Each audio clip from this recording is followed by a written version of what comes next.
त्र्यंबकेश्वर ज्योतिर्लिंग में ब्रह्मा, विष्णु और महेश तीनों ही विराजित हैं। यही इस ज्योतिर्लिंग की सबसे बड़ी विशेषता है। अन्य सभी ज्योतिर्लिंगों में केवल भगवान शिव ही विराजित है। त्र्यंबकेश्वर ज्योतिर्लिंग मंदिर महाराष्ट्र प्रांत के नासिक जिले में त्र्यंबक गांव में है। यहाँ के निकटवर्ती ब्रह्मगिरी नामक पर्वत से गोदावरी नदी का उद्गम है।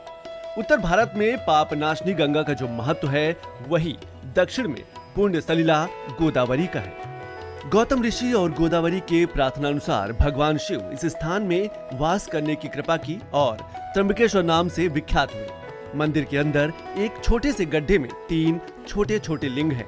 ब्रह्मा, विष्णु और शिव इन तीनों देवों के प्रतीक माने जाते हैं। इन सीढ़ियों पर चढ़ने के बाद राम कुंड और लक्ष्मण कुंड मिलते हैं और शिखर के ऊपर पहुंचने पर गोमुख से निकलती हुई भगवती गोदावरी के दर्शन होते हैं।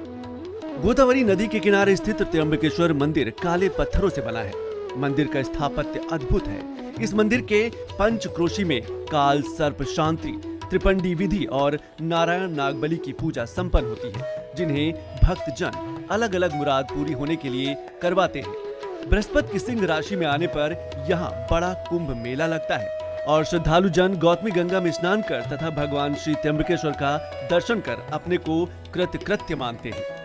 भव्य त्र्यंबकेश्वर मंदिर इमारत सिंधु आर्य शैली का अद्भुत नमूना है। इस मंदिर के भीतर एक गर्भगृह है, जिसमें प्रवेश करने के पश्चात शिवलिंग आंख के समान दिखाई देता है, जिसमें जल भरा रहता है। और यदि ध्यान से देखा जाए तो इसके भीतर 1 इंच के 3 लिंग दिखाई देते हैं। इन 3 लिंगों को त्रिदेव यानी कि ब्रह्मा, विष्णु, महेश का अवतार माना जाता है। इस प्राचीन मंदिर का पुनर्निर्माण तीसरे पेशवा बालाजी अर्थात नाना साहब पेशवा ने करवाया था। इस मंदिर का जीर्णोद्धार 1755 में शुरू हुआ था और 31 साल के लंबे समय के बाद 1786 में जाकर पूरा हुआ।